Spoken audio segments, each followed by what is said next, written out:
اس کو روکنے کی کوئی سبیل نکالی جا سکے۔ اسرائیل کا جو خوف تھا، روب تھا، وہ ختم ہو گیا۔ اسرائیل بطور ریاست اس کا وجود خطرے میں ہے، اور جو یہ سارا راستہ ہے، خون کی ندی ہے نہیں، یہ دریا نہیں ہے، یہ سمندر ہے، اس کو تیر کے انشاءاللہ العزیز فلسطین اور القدس دونوں آزاد ہوں گے۔ اب میں عمران خان کے بارے میں آپ سے بات کرنا چاہتا ہوں۔ جو عمران خان کا ٹرائل ہے وہ ان کیمرہ ٹرائل اس کو کہا جا رہا ہے۔ وہ ان کیمرہ ٹرائل نہیں ہے، وہ in jail in camera trial ہے۔ پاکستان کے اس سے پہلے 7 وزرائے اعظم کے ٹرائل ہوئے ہیں، شہید بھٹو، بی بی 2، اور یہ جو ابھی آئے ہیں چیری بلاسم برانڈ بھائی دونوں، ان دونوں کے ٹرائل ہوئے۔ راجہ صاحب کا ٹرائل ہوا، عباسی صاحب کا ٹرائل ہوا، اور ٹرائل ہوا پھر گیلانی صاحب کا۔ یہ 7 ٹرائل ہوئے ہیں اوپن، کسی کو کوئی خطرہ نہیں تھا۔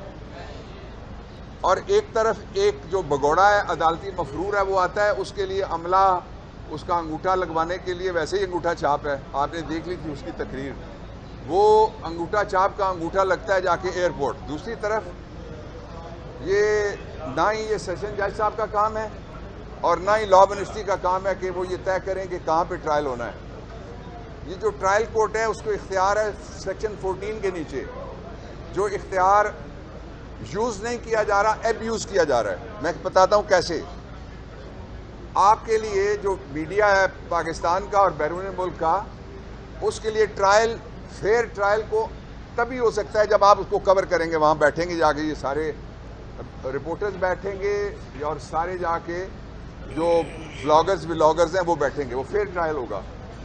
جو قانون میں لکھا ہوا ہے سیکشن 14 ہے آفیسر سیکرٹ ایکٹ کا، اس میں لکھا ہوا ہے کہ کسی شخص کو یا سب کو عدالت اگر سمجھے کہ کوئی ایسا مرحلہ کیس میں آ گیا جہاں ریاست کو خطرہ ہے، یہ میں لفظ استعمال کر رہا ہوں، I would like to be contradicted، یہ سیکشن 14 ہے کہ وہ لفظ اگر آ جائیں جس سے ریاست کو خطرہ درپیش ہو تو تب لوگوں کو باہر نکالا جا سکتا ہے، لیکن 2 طبقات کو نہیں نکالا جا سکتا۔ ایک وکیل نہیں نکالے جا سکتے، وہاں وکیل نہیں جا سکتے، جیل ہے۔ دوسرا آپ نہیں جا سکتے، ورنہ آپ وہ ٹرائل دیکھنے کے لیے وہاں کھڑے ہوں۔ وہ ٹرائل نہیں ہو رہا، ٹرائل کا قتل ہو رہا ہے۔ It is murder of a trial جو عمران خان کے خلاف پروسیڈنگ کر رہی ہے۔ یہ موجودہ حکومت یاد رکھے، پچھلی حکومت بھی یاد رکھے، آپ کا نام اس کے اوپر سے سیاہ دبا کبھی مٹے گا نہیں۔ اور اس ٹرائل میں کیا جا رہا ہے، میڈیا باہر ہے، وکیل باہر ہیں، کہتے ہیں انصاف ہوتا ہوا نظر آنا چاہیے۔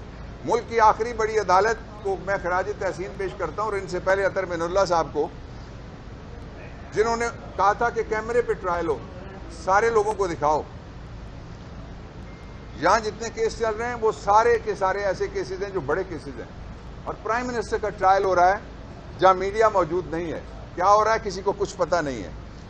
اور جیل میں ٹرائل جو ہوتے ہیں، میں بی بی کا میں وکیل رہا ہوں، میں جیل جو کوٹ لکھپت میں نواز شریف کے دور میں ڈرگ کیس تھا جس میں ڈیتھ سزا تھی آصف زرداری کا، میں نے وہ ٹرائل سارا لڑا، لیکن اس میں رپورٹروں کو جانے کی اجازت تھی، وکیل ہم جتنے چاہیں ہمارے ساتھ جا سکتے تھے۔ تو یہ انصاف کا قتل ہو رہا ہے، اور یہ جبرن جو آج چارج شیٹ لگائی گئی ہے اس کی کوئی حیثیت نہیں ہے، یہ بوگس کیس ہے، اس کا کوئی مستقبل نہیں ہے۔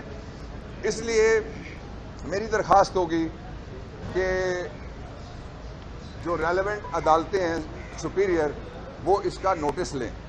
بعد میں پچھتانے کی ضرورت نہیں ہوتی کہ ایک چیف جسٹس صاحب بھی رہے، انہوں نے اپنے میموائرز جب لکھے، انہوں نے کہا ہم سے زبردستی فیصلہ کرایا گیا تھا۔ میں بھٹو کے مرڈر کیس کی، جس کو مرڈر آف اے ٹرائل کہتے ہیں، اس کی میں بات کر رہا ہوں۔ وہی تاریخ پھر نہیں دہرائی جانی چاہیے، اس کے ساتھ یہ تاریخ بھی نہیں دہرائی جانی چاہیے کہ آپ نے دیکھا جو جلسہ ہوتا ہے اس میں گلیاں بھی بھر جاتی ہیں، لوگ خوشی سے آتے ہیں۔ تو حبیب جالب نے ایک دفعہ ایک ریفرینڈم ہوا تھا جو نواز شریف صاحب کے موجد اور ان کے مرشد دونوں تھے، ضیاء الحق صاحب نے ریفرینڈم کرایا تھا۔